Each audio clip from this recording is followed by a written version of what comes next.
selon moi, il n'a aucun sens. Mais bon, puisque ce sont tout simplement des armes qui ont été remises à la puissance publique.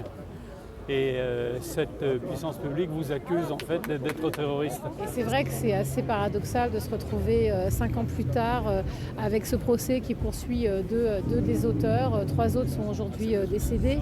Mais ce qui est important, c'est qu'on puisse justement donner un peu de lumière à la question de la paix au Pays Basque et aussi qu'on clôt afin de clore une histoire extrêmement difficile. C'est un procès à la fois absurde et totalement anachronique, parce que déjà au moment de cette arrestation, au vu de la personnalité et des gens qui ont été arrêtés, on pouvait tout de suite se dire que c'était totalement idiot d'imaginer qu'il s'agissait de terrorisme.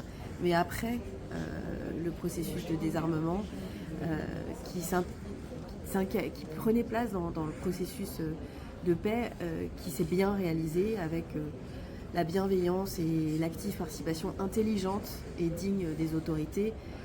Il n'y a aucun sens à aujourd'hui juger pour terrorisme Tchétch et Béatrice. L'autorité judiciaire est souveraine dans ses poursuites, dans son appréciation du droit, et je respecte scrupuleusement cela. Je le fais aujourd'hui comme je l'ai toujours fait, mais je suis venu apporter mon témoignage, et si je pensais qu'il y a une complicité avec une entreprise terroriste, je ne serais à l'évidence pas venu apporter un témoignage en faveur des accusés. L'essentiel aujourd'hui, c'est qu'on a gagné du temps